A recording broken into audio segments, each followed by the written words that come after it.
Hello friends, और सभी कैसे हैं। आज मेरा नया video EMF of the cell पर और गिब्स एनर्जी पर। तो हमने पहला वीडियो आप लोगों को बताया था। पहले वीडियो में मेरा पहला लेक्चर जो था वो डैनियल सेल के बारे में था, और मेरा सेकंड लेक्चर था इलेक्ट्रोड पोटेंशियल के बारे में और स्टैंडर्ड इलेक्ट्रोड पोटेंशियल के बारे में। आज मेरा तीसरा लेक्चर है इलेक्ट्रोकेमिस्ट्री पर ईएमएफ ऑफ द सेल के बारे में। आइए हम देखते हैं ईएमएफ ऑफ द सेल होता क्या है। ईएमएफ ऑफ सेल क्या हो, बस वही डैनियल सेल की बात रहेगी। इसमें भी एक कंटेनर लिया, कंटेनर में कोई सोल्यूशन है मेरा, कोई मेटल आयंस है या कोई इलेक्ट्रोलाइट है। इसमें क्या, मैंने एक इलेक्ट्रोड को डिप किया, ठीक है, एक इलेक्ट्रोड को डिप किया, और दूसरा मेरा सोल्यूशन रहेगा, उसमें भी यही लेंगे कोई इलेक्ट्रोलाइट, उसमें भी मैंने एक इलेक्ट्रोड को डिप किया, ठीक है। मैं जानता हूँ कि जब मैंने जेडन इलेक्ट्रोड वहाँ पर लिया था, याद है, जेडन SO4 जिंक सल्फेट का मैंने जो सोल्यूशन लिया था, तो मैंने बताया था कि जो है ये अपने इलेक्ट्रॉन लूज करके ये अपने इलेक्ट्रोड्स पर आ जाते हैं, और जो इलेक्ट्रॉन्स होते हैं प्लस चार्ज वो इधर बढ़ जाते हैं अपने मात्रा में इधर। और इस पर क्या होता है, ये जो है ये इलेक्ट्रॉन ये एक वायर से कनेक्ट होता है, वहाँ पे वोल्ट मीटर लगा होता है, ठीक है। ये इलेक्ट्रॉन इधर जाकर यहाँ पर जो है ये पॉजिटिव चार्ज ले लेते हैं, इस पर इलेक्ट्रोड पर पॉजिटिव चार्ज होते हैं, और यहाँ पर ये निगेटिव चार्ज इसको चारों ओर से गिर जाते हैं। यहाँ पर हमने कॉपर सल्फेट का सोल्यूशन लिया था डैनियल सेल में, और यहाँ पर कॉपर का इलेक्ट्रोड लिया था। बात वही है, अंदाज वही है। देखते हैं वोल्ट मीटर का काम क्या होता है। सर आप नई बात फिर आज लेके आए कि वोल्ट मीटर क्या है। वोल्ट मीटर भी हमारा पोटेंशियल डिफरेंस को मेजर करने के लिए यूज होता है। तो बात ये रही कि इन दो इलेक्ट्रोड्स के का जो डिफरेंस होता है वही हमारा ईएमएफ ऑफ द सेल कहलाता है। ईएमएफ ऑफ सेल क्या होता है, difference of electrode potential, difference of electrode potential, कैसे, ठीक है। तो ईएमएफ ऑफ सेल, जैसे इसका रिएक्शन क्या हो जाएगी, इसकी रिएक्शन हो जाएगी M से Mn प्लस और प्लस N माइनस, ठीक है। क्या हो रहा है इसको हमने बताया था कैसे इसके मालूम करेंगे। ऑक्सीडेशन हो रहा है फिर रिडक्शन हो रहा है। यहाँ पे 0 इलेक्ट्रॉन्स माने और यहाँ पे गया तो N इलेक्ट्रॉन्स हो गए, तो इलेक्ट्रॉन बढ़ रहा है, ऑक्सीडाइज हो रहा है, ऑक्सीडाइज हो रहा है, तो मतलब ऑक्सीडेशन रिएक्शन हुई है कि नहीं हुई, ये ऑक्सीडेशन रिएक्शन है। और बात क्या रही, जहाँ ऑक्सीडेशन होता है उसे हम लोग क्या कहते हैं, एनोड कहते हैं, ठीक। अब इसको मैंने लिया, इसको मैं कुछ भी कोई भी सोल्यूशन मान लेता हूँ, x y z में x मान लिया, मान लो इसको, तो x n plus n e minus एक इलेक्ट्रॉन लॉस, तो x बन जाएगा कि नहीं बन जाएगा। यहाँ से यहाँ पर देखो, यहाँ पर 0 है, यहाँ से घट रहा है कि नहीं घट रहा, यहाँ पर रिड्यूस हुआ तो रिडक्शन रिएक्शन हुई। अगर रिडक्शन रिएक्शन हुई तो हमने आपको पहले वीडियो में बताया था कि जहाँ पर रिडक्शन रिएक्शन हो रही है उसको हम लोग क्या कहते हैं, कैथोड की एनोड कैथोड कहते हैं। इतनी बात हुई है। और एक बात, कैसे इसका शॉर्ट फॉर्म भी होता है कि कैसे हम लोग जानेंगे कि ये इधर मतलब ZnSO4 का लेंगे, इधर ऑक्सीडेशन होगा, कैसे जाएंगे। तो एक फार्मूला होता है लोन। यहाँ पर लोन का मतलब हुआ लेफ्ट हाफ सेल, बताया था हमने आपको, लेफ्ट एक हाफ सेल, 4 नाम बताए थे, और सेकंड ने क्या बताया, ऑक्सीडेशन हाफ सेल। इसको क्या बनाया था, एनोड, जहाँ ऑक्सीडेशन हो रहा वहाँ एनोड होगा, और एन को क्या बताया था, निगेटिव हाफ, ठीक है। इतनी बात क्लियर हुई, इसको नोट कर लीजिए, फिर आगे बताएं। पॉज करके नोट कर लीजिए, फिर बताते हैं। नोट कर लिया होगा, अब देखते हैं।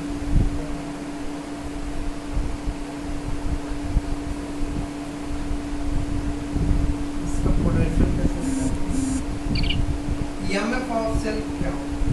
ईएमएफ ऑफ सेल अगर मैंने ऐसे माना तो डेरिवेट कर रहे हैं हम लोग। EMF of cell is equal to E पर क्या होगा? Oxidation potential plus E reduction potential.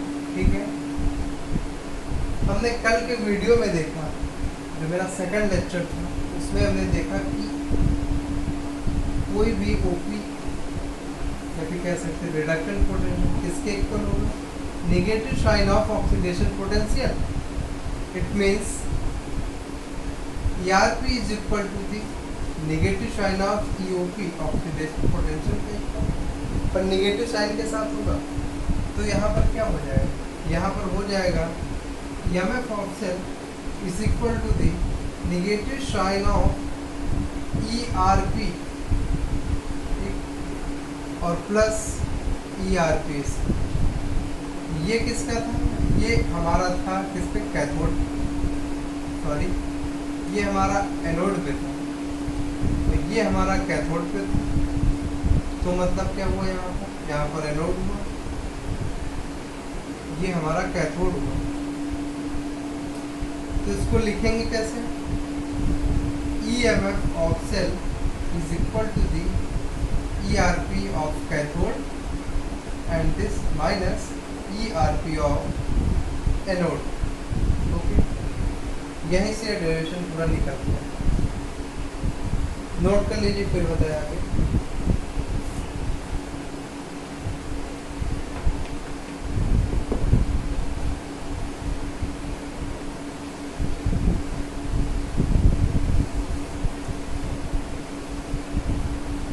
हमारा जो ERP हुआ, तब ई सेल जो हमारा, इसी को लिखते हैं ई सेल, ये डिपेंड हमारा करता है किस पे? कंसंट्रेशन पे एंड टेम्परेचर पे डिपेंड करता है।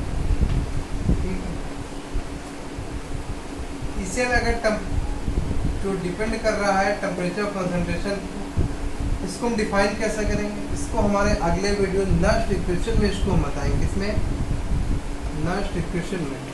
ठीक है, इसको हम, इसकी बात हम लोग करेंगे नस्ट इक्वेशन। कितनी बात, ये बात हम लोग करेंगे नस्ट इक्वेशन में। और बात कर लेते हैं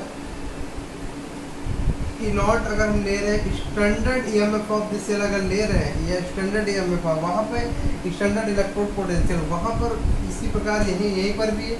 यहाँ पर स्टैंडर्ड इलेक्ट्रोड पोटेंशियल अगर हम EMF ऑफ दिस सेल ले रहे हैं तो 1 मोलर कंसंट्रेशन पर रहेगा, और इसका जो रूम टेम्परेचर होता है वो कितना हो जाएगा? 25 degree centigrade. Okay, standard EMF of this cell से डिनोट इससे करते हैं ई नॉट लगाकर और सेल लिखकर। ठीक है, ये हमारा टॉपिक रहा EMF ऑफ द सेल। अब हम लोग बात करेंगे गिब्स एनर्जी क्या होती है उसके बारे में। आइए देखते हैं गिब्स एनर्जी।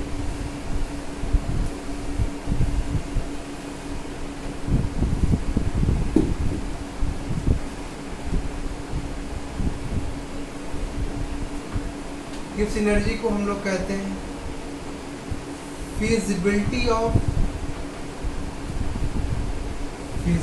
ऑफ दिस और इस स्पॉन्टेनिटी ऑफ दिस सेल, और क्या कह सकते हैं? ऑफ द सेल, और इसको कहते हैं गिब्स एनर्जी। गिब्स एनर्जी क्या हो? गिब्स एनर्जी का प्रयोग हमें लाइफ टाइम में नहीं है, हमारी लाइफ में गिब्स एनर्जी का कुछ भी प्रयोग नहीं, बट डेल जी का बहुत महत्व है। ये डेल जी क्या है इसके बारे में हम लोग देखेंगे, स्पॉन्टेनिटी क्या है इसके बारे में हम लोग देखेंगे। जब हमारा डेल जी जो है छोटा हो जाए किससे? जीरो से, तो वो रिएक्शन क्या कहलाएगी, स्पॉन्टेनिटी कहलाएगी। क्या, स्पॉन्टेनिटी। ठीक है, अब आगे अब बात करते हैं कि डेल जी को हम लोग कैसे इसको निकालते हैं। तो कोई भी वर्क हम लोग कर रहे हैं तो उसमें कुछ ना कुछ लॉस होगा हमारी एनर्जी का, और कुछ तो हमारी यूज़फुल में आएगी। तो वही बात हम यहाँ पे करेंगे। कैसे लिखेंगे, डेल जी लेंगे निगेटिव साइन के साथ, useful work done by machine, या फिर कह सकते हैं सिस्टम, उसी को हम लोग डेल जी से डोनेट करते हैं। उस देखिए, कोई भी काम हम लोग करेंगे तो उसमें कुछ ना कुछ एनर्जी लॉस होगी, और जो हमारी एनर्जी यूज़ में आती है वही हम डेल जी में लिखते हैं निगेटिव साइन के साथ। ठीक है, अब हम लोग बात कर रहे हैं कि इसका कैसे क्या होगा डेल जी का डेल। बट यहाँ पे जो डेल जी है वो क्या है, change in gives energy, gives energy में चेंज ही हमें बताता है डेल जी। ठीक है, बात वही लिखी, और del G is equal to the negative sign of electrical work done. अक्सर ये क्या नई बात लिया, इलेक्ट्रिकल वर्क डन क्या होता है। अब इलेक्ट्रिकल वर्क डन क्या है, ऑल द वर्क, मतलब ऑल द वर्क जो भी किया जाएगा, मतलब electrical work, all the electrical work done will be useful, मतलब जो भी हम काम करेंगे सभी हमारा मतलब जो वर्क होगा हमारा यूजफुल होगा, उसमें कुछ भी लॉस नहीं होगा, और उसी को हम लोग क्या कहते हैं, रिवर्सिबल। अब ये नई बात आई कि रिवर्सिबल क्या होता है। तो रिवर्सिबल का मतलब ये हुआ यहाँ पर कि रिवर्सिबल में वो होता है जितना हम पूरा टोटल काम कर रहे हैं वही हमारा टोटल काम होता है रिवर्सिबल। उसमें no loss of energy and all the work will be useful कह सकते हैं, उसी को हम लोग कहते हैं क्या, रिवर्सिबल। ठीक है, ये बात negative sign of work done electrical हमने ये किया। अब इसका डेरिवेशन देखते हैं कैसे होगा, इसको नोट कर लिया होगा, वास करते हैं।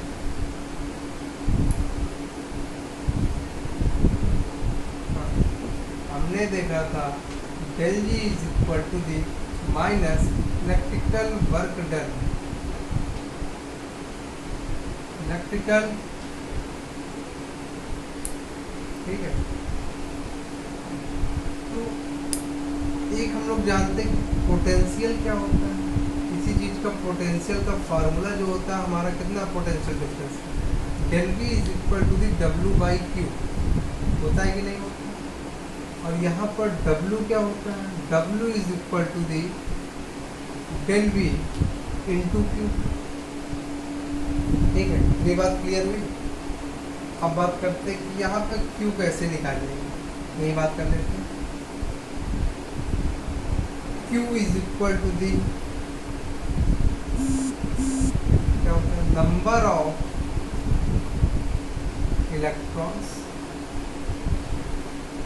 ठीक है, multiply number of electron in one mole में कैसे। ठीक है, Q is equal to number of electrons कितने होते हैं, 1.6 into 10 to the power minus 19। ठीक है, और इंटू, सॉरी ये गलत हो गया, यहाँ पर formula change, Q is equal to the charge on one electrons, क्या होगा, charge on one electrons multiply number of electrons अब हम लोग जानते हैं कि एक इलेक्ट्रॉन पे कितना चार्ज होता है। एक इलेक्ट्रॉन पे 1.67 इंटू 10⁻⁻90 कूलम होता है कि नहीं। और नंबर ऑफ इलेक्ट्रॉन्स कैसे, नंबर ऑफ इलेक्ट्रॉन्स क्या होगा, कोई माना 2 इलेक्ट्रॉन, जो ये इलेक्ट्रॉन शेयर करेंगे, देखो n mole of electron share करेंगे, ठीक है। तो n मोल ऑफ इलेक्ट्रॉन्स हो जाए इंटू इसके हो जाए आवागैड्रो नंबर, जो होता है हमारा G6.02322 इंटू 10⁻23। इसको हम कैलकुलेट करेंगे तो कितना आएगा, 96,485 आएगा, इंटू एन, ये कूलम में था तो कूलम में लिखा। अब इधर बात करते हैं, ये कितना हुआ, क्यों हमने कैलकुलेट कर लिया, ठीक है। अब बात आती है डब्ल्यू नहीं डेल वी की। डेल वी क्या होता है, हमारा डेल वी जो होता है इक्वल होता है किसके, ई सेल के इक्वल, ठीक है। ई सेल के ऊपर, ठीक है। कैसे हुआ, किसी भी 2 इलेक्ट्रोड के बीच का जो पोटेंशियल डिफरेंस होता है वही हमारा ईएमएफ ऑफ द सेल कहलाता है। तो वहीं से हमने इसको इक्वल कर दिया, ठीक है। और यहाँ पर एक चीज़ और देखते हैं क्या, कि किन्हीं बुकों में इसकी वैल्यू दी रहती है अप्रॉक्सीमेटली कितनी, 96,500, ठीक है। तो इसको हम लोग करेंगे n, ये था मेरे पास, और ये जो इक्वल ली जाती है इसको f के इक्वल और कूलम n f और कूलम में, ठीक है, कूलम नहीं है। तो w इज इक्वल टू, यहाँ से हमने निकाला क्या, q डेल वी हमारे पास आया था e से मल्टीप्लाई, और q हमारा आया था n f में आया। W is equal to the, इसमें था माइनस में था क्या, नहीं माइनस में नहीं था, एन एफ ई से। कहीं भी अगर पूछा जाता है कि हमारा इलेक्ट्रिकल वर्क डन कितना होगा तो हमें इतना ही बताना है, इसमें माइनस साइन नहीं लगाना है। और जब हमसे गिब्स एनर्जी के बारे में पूछा जाएगा तो हम लोग क्या होता है, del G is equal to minus n F E, ठीक है। ये हमारा आंसर है। कैसे आया ये, यहाँ से डेल जी में इलेक्ट्रिकल वर्क डन कितना निकला, डेल वी को हमने पुट, ठीक है, क्यू और डब्ल्यू ये इतना आया एन एफ ई। और ये जो निकल के यहाँ पे वर्क डन ये वाला जो आता है ये किस में आता है, जूल में आता है। कोई वर्क डन है हमारा वो जूल में आता है, इतना नोट कर लीजिए, फिर आगे बताएं, ठीक है। अब आगे देखते हैं,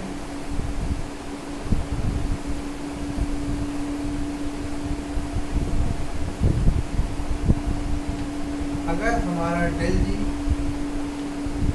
0 से छोटा हो जाए और हमारा ई सेल क्या हो जाए, पॉजिटिव हो जाए, तो क्या होगी रिएक्शन, तो हम वही बोलेंगे कि जो हमारी रिएक्शन है वो स्पॉन्टेनियस कर रही है, ठीक है।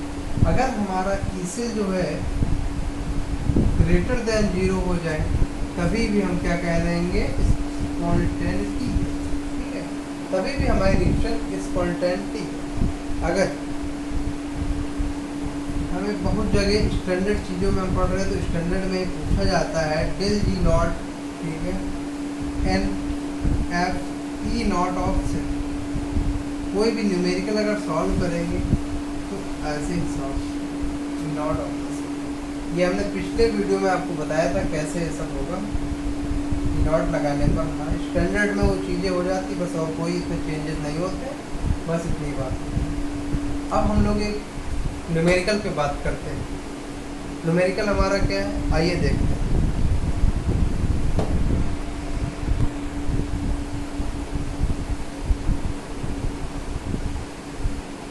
चलिए न्यूमेरिकल देखते हैं हम लोग पहले। न्यूमेरिकल हमारा क्या कहते हैं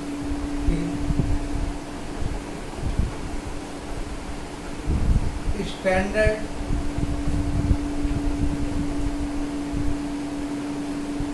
free energy calculate and predict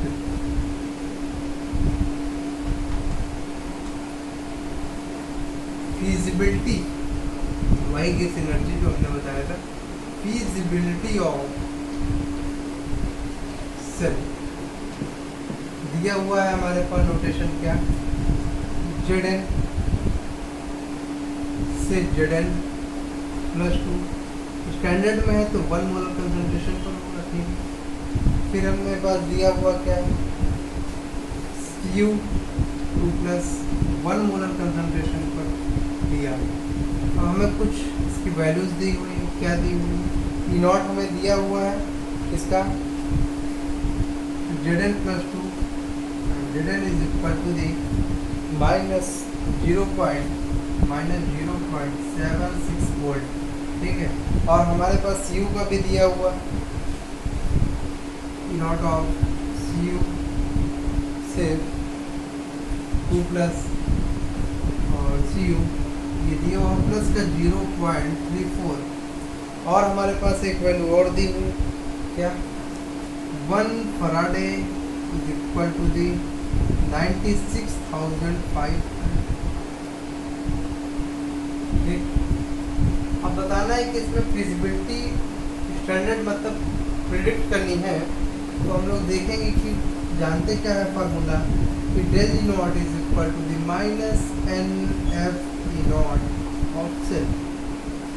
हम लोग पहले E0 ऑफ सेल निकालते हैं। भाई बात फंस जाती है कि E0 ऑफ सेल सब इतना दिया हुआ है, रिएक्शन तो दी नहीं, तो हम सब कैसे करेंगे। भाई कोई बात नहीं, करते आइए देखते हैं। रिएक्शन हमारी होती है Zn से, Zn +2E-, ठीक है।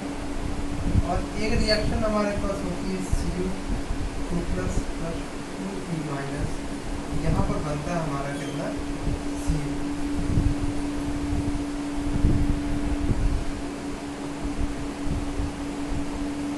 तो E0 देखते हैं, E0 का फार्मूला बताया था E0 of cathode minus E0 of anode, यही तो था, यही हमने लिया भी। तो सब कैथोड और एनोड इसमें जानेंगे कैसे कि रिएक्शन की कैसे क्या हो। हम लोग जान क्या रहे कि यहाँ पर जब यहाँ से गया तो यहाँ पर देखिए 0 इलेक्ट्रॉन था, यहाँ गया 2 हुआ, इसका मतलब क्या, ऑक्सीडेशन हो रहा, ऑक्सीडेशन हो रहा तो मतलब एनोड है, एनोड है तो हमें वैल्यू दी होती है क्या, कहाँ गया, एनोड है, एनोड की वैल्यू हमें दी हुई कितना, -0.76, और ये क्या हो रहा है, 2 से कम हो रहा है, 0 पर हो रहा है, तो रिडक्शन हो रहा है। यहाँ पर रिडक्शन की वैल्यू मतलब किसके होती है, रिडक्शन कैथोड पे, कैथोड की वैल्यू हमें पे दी हुई 0.34 माइनस, और ये वाला माइनस इसका है एनोड का 0.76, तो इसको हम सॉल्व करेंगे तो कितना आएगा, 0.34 0.76, ठीक है, 1.110 आया, कितना आया, ठीक। अब बात करते हैं कि हमारे पास देखिए फराडे कांस्टेंट तो हमारे पास दिया ही था 96,500, अब n निकालना है। आइए n देखते हैं कैसे निकालेंगे, ये वाला बात करते हैं, n निकालेंगे। जैसे ये 2 इलेक्ट्रोड्स,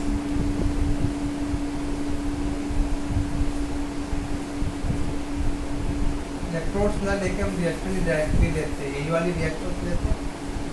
उन्हें रिएक्शन को इस प्रकार कैंसिल किया जाए कि इलेक्ट्रॉन से जो हो रहे हैं, निकल रहे हैं, बचे ना, कैसे, Zn 2 + प्लस 2e माइनस, ठीक है, cu2 प्लस 2e माइनस क्या बनता है। तो हम लोग क्या देख रहे हैं कि भाई ना कुछ घटाना, मतलब कुछ हमें इलेक्ट्रॉन्स में कुछ मल्टीप्लाई करना ही नहीं पड़ेगा, हमारा ऐसे ही कट रहा है ऐड करना, माइनस साइन चेंज करके। तो क्या बन रहा है, कितना बन कट रहा है, तो हमारा क्या बनेगा बताइए। ये एक साइड देखिए, ये एक साइड, ठीक, रिएक्शन वही बनेगी जो पहले बनी, Zn(cu2) प्लस क्या बना देगा, Zn(2) प्लस सी, वही रहेगा सेम, कोई चेंजेस नहीं। अब देखो हम लोग क्या देख रहे हैं, यहाँ से जब यहाँ जा रहे हैं हमारा क्या होगा, ऑक्सीडेशन होगा। ऑक्सीडेशन होने पर देखिए 2 इलेक्ट्रॉन बढ़ रहे हैं, और जब यहाँ पर रिडक्शन कराया तभी भी हमारे 2 इलेक्ट्रॉन कम हो रहे हैं, तो मतलब यहाँ पर नंबर कितने हो जाएंगे, नंबर ऑफ 2 हो जाएंगे। ठीक, सिंपली यहीं से हम निकाल लेंगे, कोई दिक्कत की बात नहीं है, आराम से निकल आएगा। देन माइनस 2 मल्टीप्लाई और कितना था हमारे पास, ई नॉट ऑफ फैराडे कांस्टेंट कितना है, 96,500, एंड व्हाट इज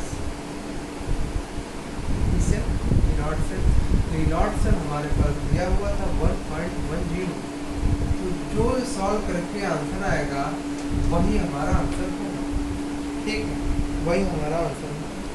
अगर नेगेटिव आ रहा है क्या, डेल जी नॉट, अगर नेगेटिव आ रहा है इट मीन्स लेस देन 0 आ रहा है, तो हमारी रिएक्शन क्या हो जाएगी, हमारी रिएक्शन